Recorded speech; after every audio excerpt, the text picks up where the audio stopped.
नमस्कार विद्यार्थी मित्रांनो, आज आपण अतिशय महत्त्वाचा भाग बघणार आहोत. That is the frustum of a cone.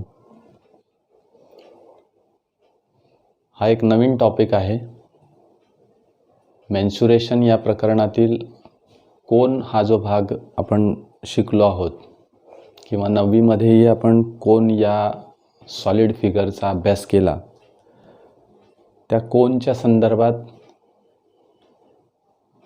surface area of the cone, total surface area of the cone and volume of the cone अशा प्रकारची फॉर्म्युलेज किंवा त्या फॉर्म्युल्याच्या आधारावर आपण सरफेस एरिया आणि व्हॉल्यूम कशा पद्धतीने काढता येईल याचा आपण याच्या आधी विचार केला.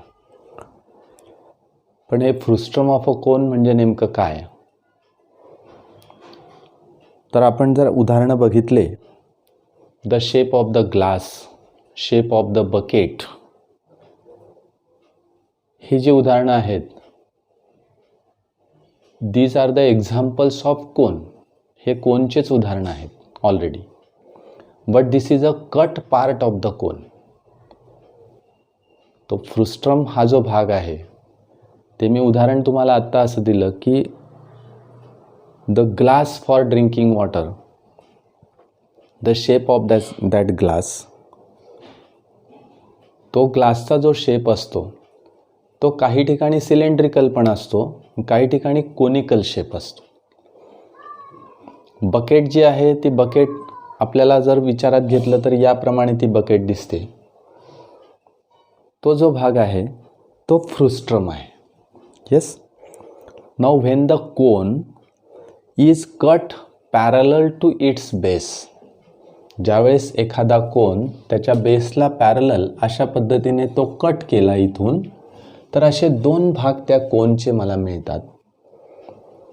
That is the one part is the conical part and the other part it is called as a frustum. जो उरलेला भाग आहे त्याला आपण फ्रुस्ट्रम असं म्हणतो. म्हणजेच काय, तर frustum is a cut part of a cone. When a cone is cut parallel to its base, we get the two figures, we get the two parts. आपल्याला जे काही दोन पार्ट्स याच्यामध्ये मिळतात, वन इज अ कोन, बघा हा एक part आपल्याला मिळतो, one is a cone and the other part is a frustum. उरलेला जो भाग आहे तो फ्रुस्ट्रम आहे. या ठिकाणी मी अशाच पद्धतीने एक फ्रुस्ट्रम दाखवलेला आहे की हाच फ्रुस्ट्रम मी या ठिकाणी ठेवलेला आहे. याचं ऑब्झर्वेशन आपण करूया या फ्रुस्ट्रमचं. तर काय काय आहे?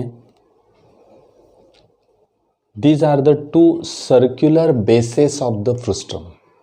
फ्रुस्ट्रमला ह्या दोन सर्क्युलर बेसेस आहेत. Radius of this base is R1 and radius of this base is R2.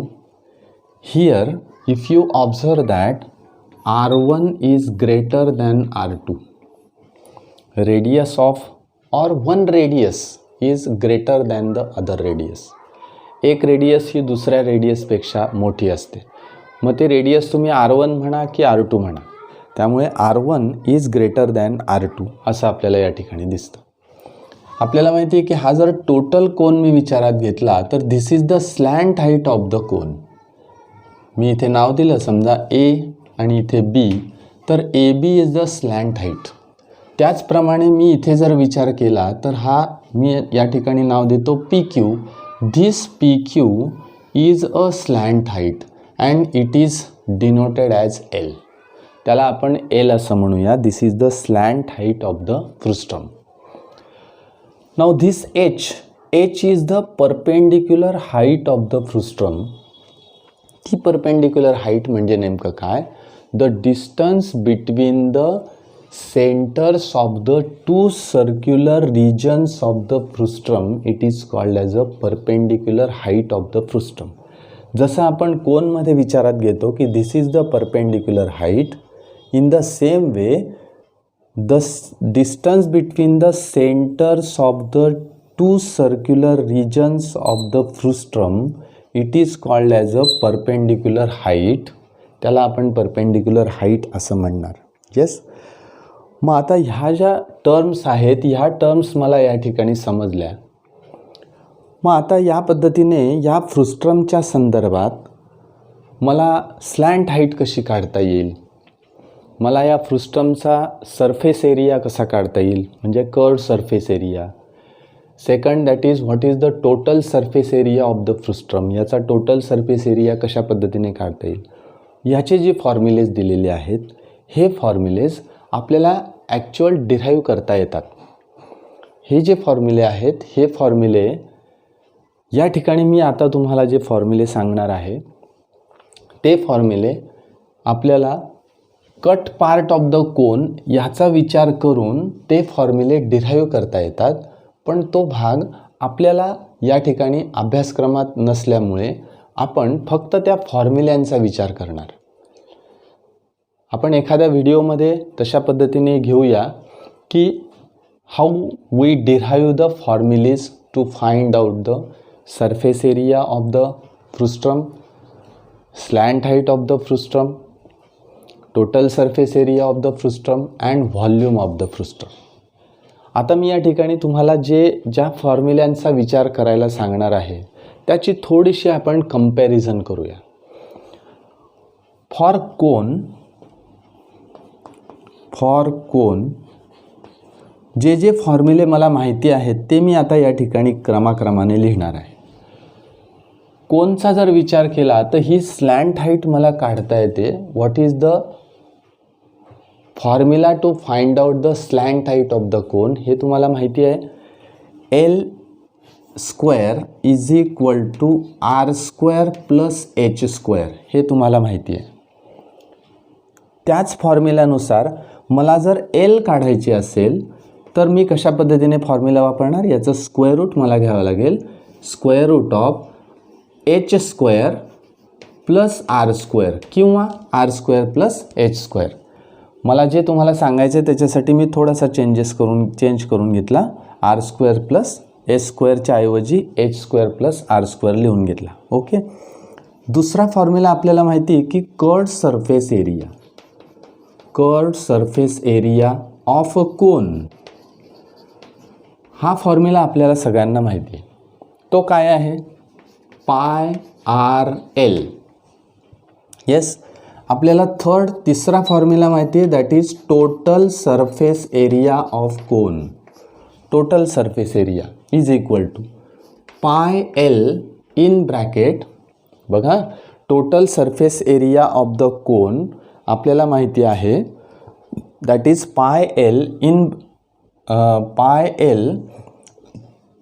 In bracket. आपण total surface area of the कोनचा विचार करतो आहे, that is pi L in bracket. आपल्याला या ठिकाणी total surface area of cone that is pi R in bracket R plus L.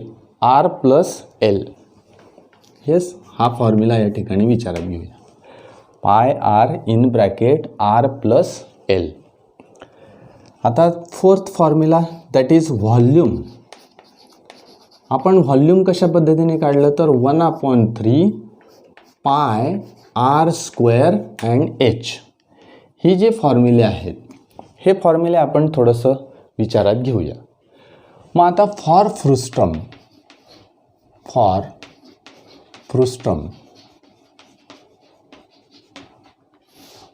Is a cut part of the cone. This is the remaining part.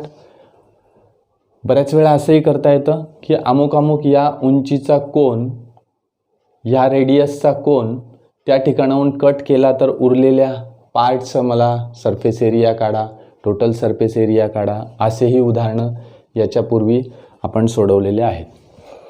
आता फ्रुस्ट्रमच्या बाबतीमध्ये जे फॉर्म्युले आपल्याला विचारात घ्यायचे ते फॉर्म्युले आपण या फॉर्म्युल्यांशी कंपेअर करणार. म्हणजे मग ते सगळे फॉर्म्युले आपल्याला सहज लक्षात राहतील. First, that is how we find the slant height of the cone. Slant height. आता स्लॅन्ट हाईट आपण एल म्हणूया. This is the slant height of the cone frustum. आता फ्रुस्ट्रमची स्लॅन्ट हाईट मला काढायची आहे तर फॉर्म्युला याच पद्धतीने आहे. थोडासा बदल त्या ठिकाणी आहे, तेवढा बदल लक्षात घ्यायचा.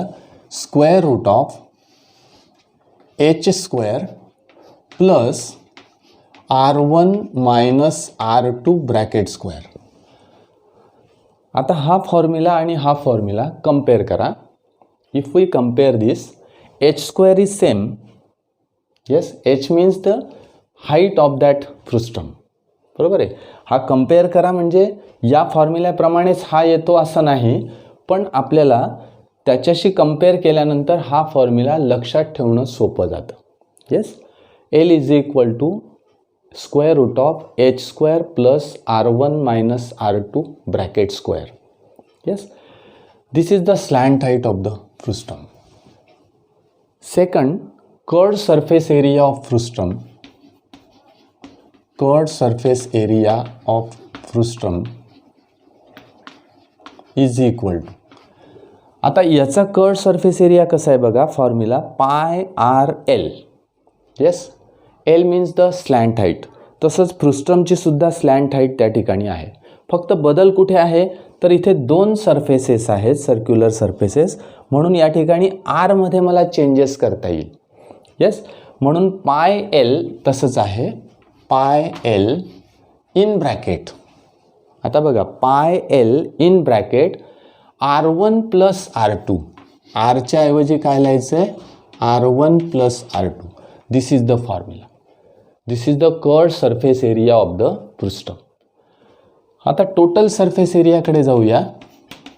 टोटल सरफेस एरिया ऑफ फ्रुस्टम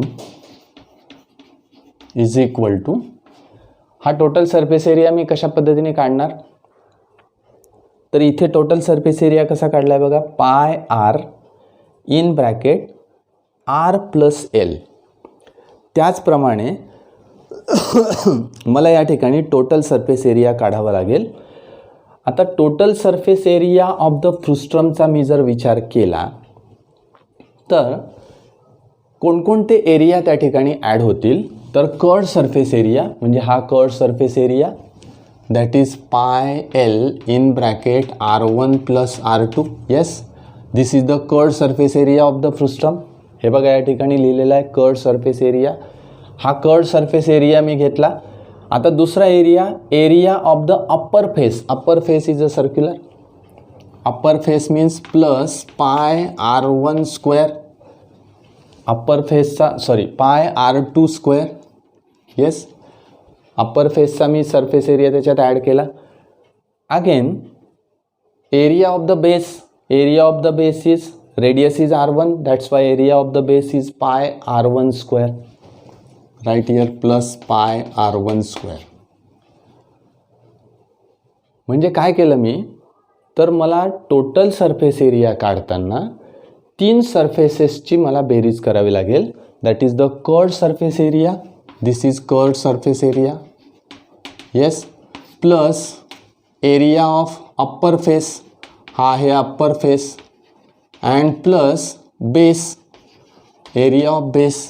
बरोबर, म्हणजे area of upper face and area of base हे मला या ठिकाणी ॲड करावं लागेल. हा टोटल फॉर्म्युला मला यूज करावा लागेल to find out the total surface area of the frustum. आता तिसरा भाग बघूया की आपण की what is volume. Volume of frustum. त्यासाठी थोडंसं या व्हॉल्यूमकडे बघा.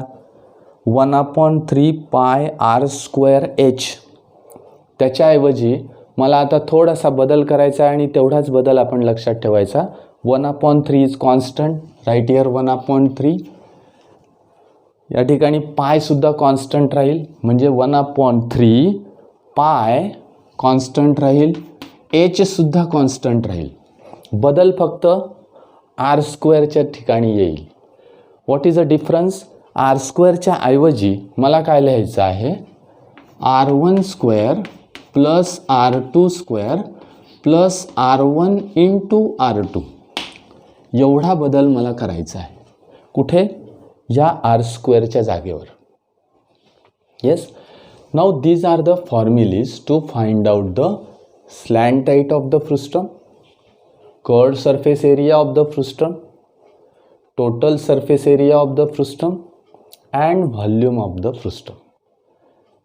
या पद्धतीने मला हे फॉर्म्युले वापरून त्या फ्रुस्टमच्या व्हॉल्यूम असेल, स्लॅंट हाईट असेल, सरफेस एरिया असेल, हे सगळं सहज काढता येतं. आता राहिला प्रश्न असा की हे फॉर्म्युले आले कुठून? तर याचं जे डेरिव्हेशन आहे, याचे कशा पद्धतीने आले, हा जो भाग आहे हा समजून देण्यासाठी आपल्याला वेगळ्या तासाची गरज असेल. आपण वेगळ्या तासाला ते या ठिकाणी निश्चित समजून घेऊया. आत्ता आपल्याला या फॉर्म्युल्यांचा यूज करून, या फॉर्म्युल्यांचा उपयोग करून वेगवेगळी उदाहरणं सोडवायची आहेत. दुसरा भाग, हे फॉर्म्युले लक्षात कसे ठेवायचे याच्यासाठी मी या ठिकाणी तुम्हाला हे फॉर्म्युले जे लिहून दिले ते या पद्धतीने, की स्लॅंट हाईट कशा पद्धतीने काढायची, बदल कुठे आहे तेवढा लक्षात घ्या. h² + r², r²च्या ऐवजी मला लिहायचं आहे r1 - r2. हे लक्षात घ्या अजून की r1 is greater than r2, म्हणून या ठिकाणी r1 - r2 लिहिलेलं आहे. r2 - r1 लिहायचं नाही. हा एक भाग तुम्ही लक्षात घ्या. त्यानंतर कर्व्ड सरफेस एरिया, फक्त बदल कुठे आहे, r1 + r2, पाय r l, rच्या ऐवजी r1 + r2 वापरायचा आहे. टोटल सरफेस एरिया काढताना हा टोटल सरफेस एरिया जो आहे तो आणि हा बदल आहे. आपण या ठिकाणी हा जो एरिया आहे तो याच पद्धतीने πr² + πrl, बघा तुम्ही या ठिकाणी गुणाकार करा, πr² + πrl असंच तुम्हाला मिळेल. πr² means area of base and πrl is curved surface area. म्हणून या ठिकाणी मी कर्व्ड सरफेस एरिया घेतला वरचा, plus area of the upper face plus area of the base. मग तुम्ही πr1² आधी लिहा किंवा πr2² नंतर लिहा तरी चालेल. येस, या पद्धतीने आपण या ठिकाणी फॉर्म्युल्यांचा विचार केला. आता या फॉर्म्युल्यांचा विचार करून आपल्याला काही उदाहरणं सोडवायची आहेत. त्या उदाहरणांकडे आपण जाऊया. नाव एक्झाम्पल नंबर 1. मला ही जी सगळे फॉर्म्युले आहेत हे लागणार आहेत. हे आपण कंपॅरिझन करून 2-3 वेळा लिहून बघायचे आहेत. आणि एकदा का आपल्याला ते सगळे फॉर्म्युलेस लिहिता आले की कॅल्क्युलेशन कसं करायचं हा सगळ्यात महत्त्वाचा भाग आपल्याला या ठिकाणी शिकायचा आहे. पहिलं एक्झाम्पल आपण घेऊया. Radii of, first example, radii of top and base of a frustum are 14 centimeter and 8 centimeter respectively. बघा, दोन बेसेसच्या रेडाय मला दिलेल्या आहेत. It's height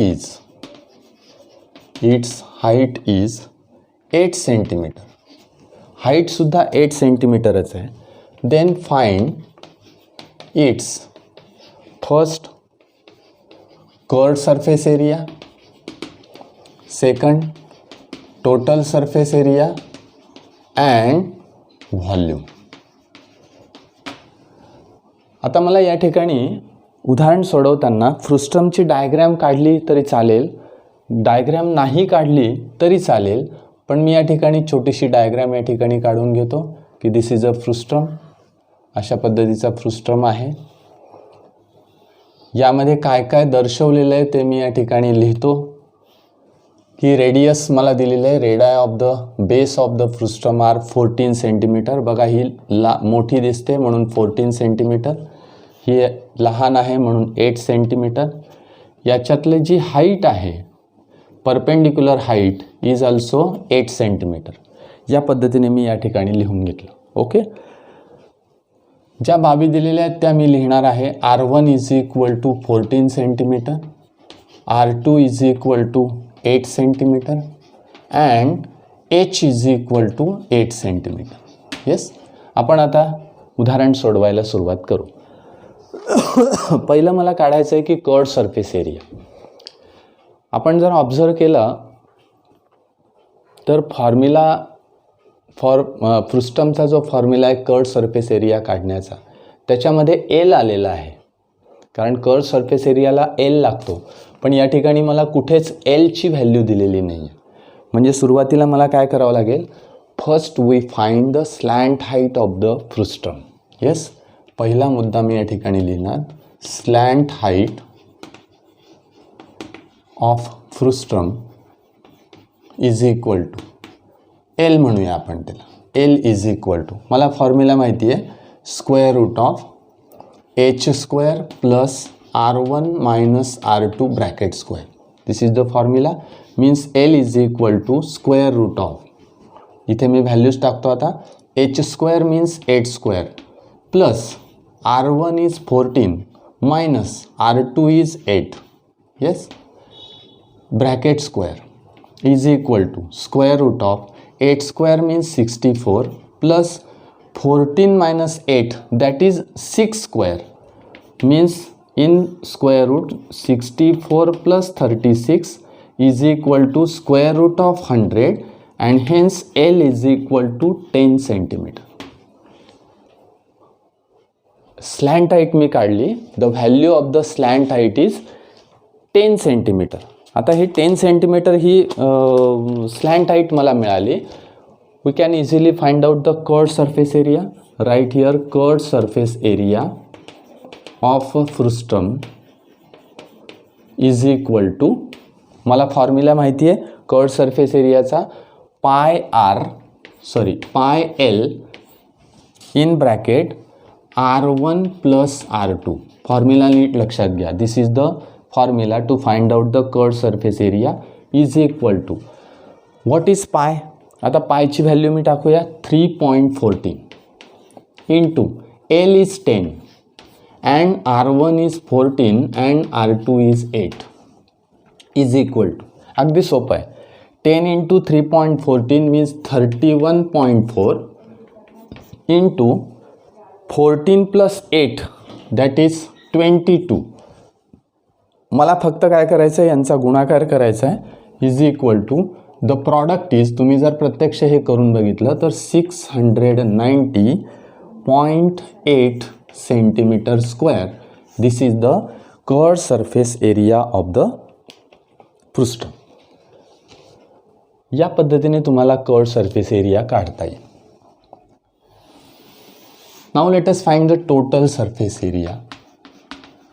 total surface area of frustum is equal to, total surface area काढताना मला माहिती आहे की कर्व्ड सरफेस एरिया म्हणजे हा फॉर्म्युला लिहायचा आहे, pi L in bracket R1 plus R2 plus pi R1 square plus pi R2 square. This is the total surface area of the frustum. हा टोटल सरफेस एरिया मला सहज काढता येईल. या ठिकाणी तुम्हाला करताना असंही केलं तरी चालेल, पाय एल, आता बघा पाय L in bracket R1 plus R2, this is the curved surface area आणि कर्व्ड सरफेस एरिया मी काढून घेतलेला आहे, त्यामुळे पुन्हा त्या ठिकाणी व्हॅल्यू टाकण्याची आवश्यकता नाही. ही व्हॅल्यू अशीच्या अशी मला या फॉर्म्युल्याच्या बदल्यात लिहिता येईल, इज इक्वल टू 690.8 प्लस, या ठिकाणी बघा पाय जर मी कॉमन काढला तर R1 square plus R2 square असं होईल, is equal to 690.8 plus pi means 3.14, R1 is 14 square and R2 is 8 square is equal to 690.8 plus 3.14 into, आता या ठिकाणी 14 square means 196 plus 8 square is 64. Yes, या दोघांची काय करायला लागेल, मला बेरीज करावी लागेल. 690.8 plus 3.14 into 6 plus 4 that is 10, इथे येईल 16, 1 दॅट इज 260. येस, मग आता तुम्ही जर याला 260ने गुणलं तर तुम्हाला किती मिळेल, तर 690.8 प्लस 816.4 इज इक्वल टू, यांचा गुणाकार या ठिकाणी तुम्हाला करावा लागेल. येस.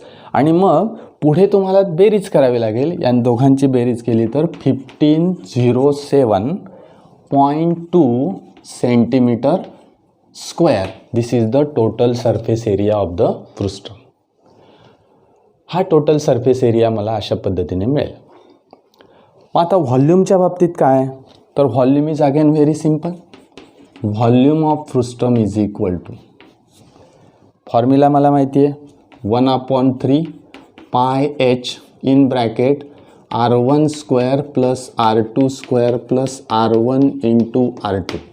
फक्त व्हॅल्यूज त्या ठिकाणी टाका. 1/3 3.14 h is 8 in bracket r1 square means 14 square plus 8 square plus 14 into 8. तुम्हाला हा सगळा प्रॉडक्ट त्या ठिकाणी करावा लागेल. आणि हा टोटल प्रॉडक्ट हे कॅल्क्युलेट केल्यानंतर you will get the value 3114.88 centimetre cube. हे ॲक्च्युअल तुम्ही करून बघा. हे तुम्ही करून बघितल्यानंतर कॅल्क्युलेट केल्यानंतर तुम्हाला अशा पद्धतीची व्हॅल्यू त्या ठिकाणी मिळेल. येस. आता याच्यामध्ये आपल्याला कुठेही अडचण येत नाही. फॉर्म्युला आपल्याकडे आहे, व्हॅल्यूज मला दिलेल्या आहेत. काय लागणार आहे ते मी आधी काढून घेतलं, that is the slant height.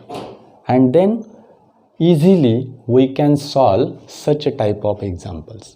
असे एक्झाम्पल्स मला या ठिकाणी सहज सोडवता येतात. यामध्ये सगळ्यात महत्त्वाचा भाग असा आहे की त्या ठिकाणी कॅल्क्युलेशन हे सगळ्यात महत्त्वाचं या ठिकाणी आहे. कारण कॅल्क्युलेशन हे व्यक्तिपरत्वे बदलतं. प्रत्येकानुसार ते कॅल्क्युलेशन बदलणार आहे. कोणी आधी बेरीज करेल, कोणी आधी स्क्वेअर करून घेईल. या पद्धतीने प्रत्येक ठिकाणी प्रत्येक स्टेपला व्यक्ती बदलली की ते कॅल्क्युलेशन बदलणार आहे. नियमानेच कॅल्क्युलेशन होणार आहे, पण थोडासा चेंजेस त्या ठिकाणी होऊ शकतो. याचा सराव तुम्हाला निश्चित त्या ठिकाणी करावा लागेल. येस. आता दुसरं एक उदाहरण आपण बघूया. द रेडाय ऑफ, सेकंड एक्झाम्पलकडे मी जातोय.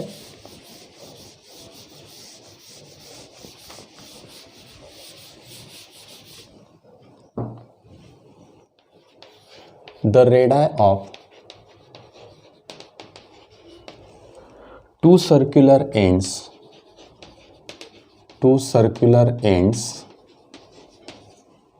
of a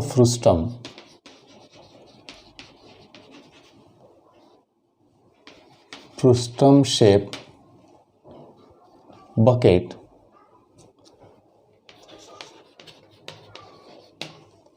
are 14 centimeter and 7 centimeter.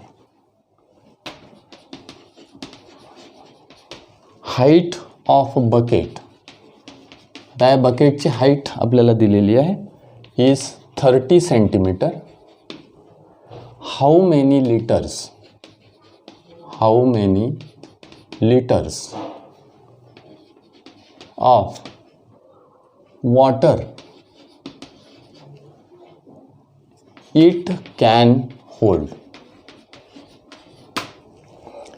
And we are given here 1 liter is equal to 1000 centimeter cube. या पद्धतीने मला उदाहरण दिलेलं आहे. आता या ठिकाणी how many litres of water can it hold असा जर विचार केला तर मला या ठिकाणी व्हॉल्यूम काढावं लागेल. Yes, we must calculate the volume here. या ठिकाणी मला व्हॉल्यूम काढावं लागेल. व्हॉल्यूम काढणं अतिशय सोपं आहे. व्हॉल्यूमचा फॉर्म्युला माझ्याकडे आहे. पृष्ठम मला दिलेला आहे, त्या ठिकाणी मला डायग्रॅम काढण्याची गरज नाही. काय काय बाबी दिलेल्या आहेत या आधी लिहा. Radii of the two circular ends of the frustum shape bucket R 14 centimetre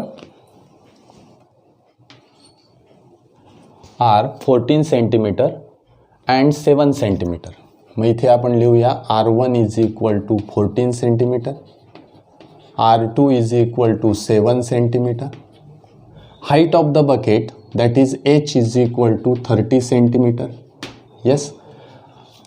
आता विचार करा की व्हॉल्यूमसाठी मला स्लॅन्ट हाईट लागत नाही, त्यामुळे मला स्लॅन्ट हाईट काढण्याची आवश्यकता नाही.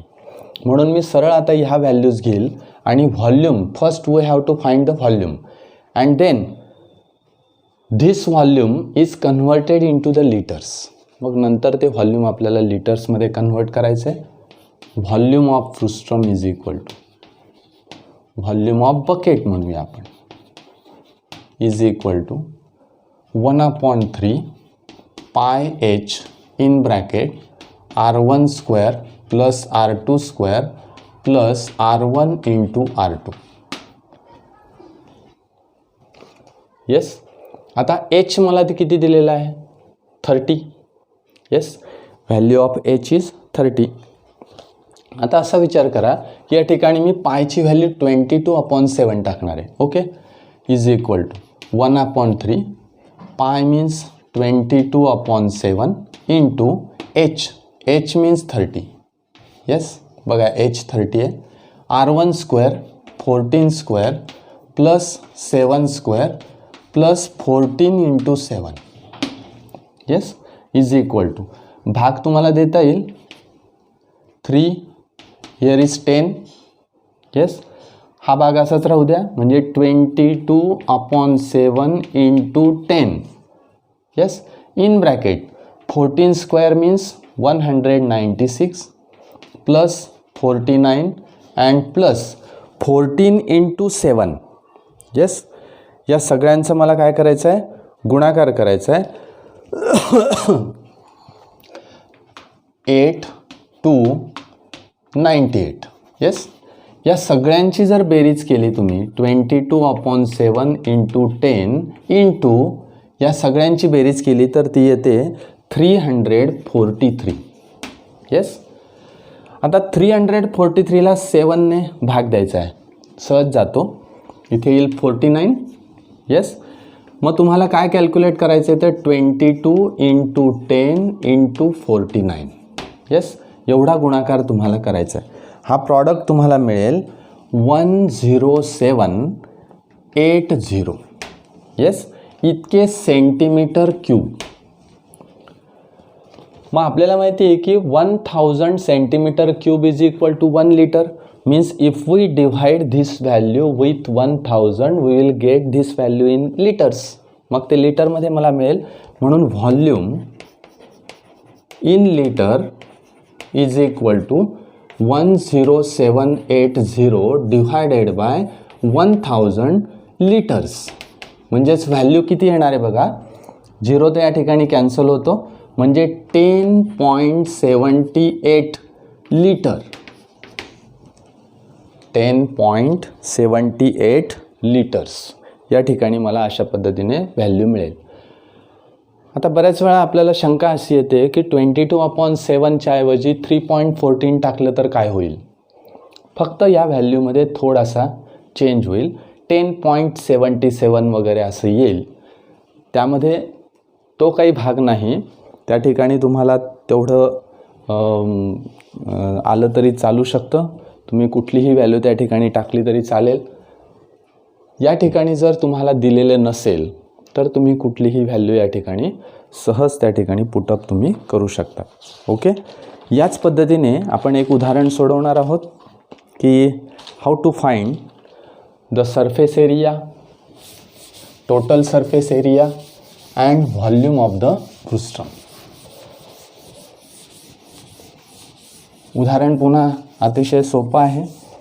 या ठिकाणी मी सांगितलं की सगळ्यात महत्त्वाचा भाग जो आहे तो कॅल्क्युलेशनचा आहे.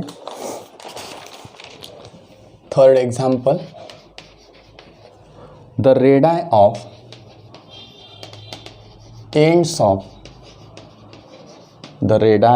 Ends of a फ्रुस्ट्रम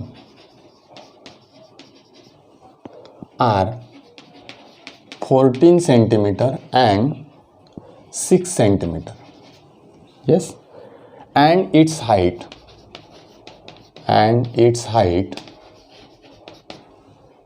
is 6 centimeter. Find first curved surface area.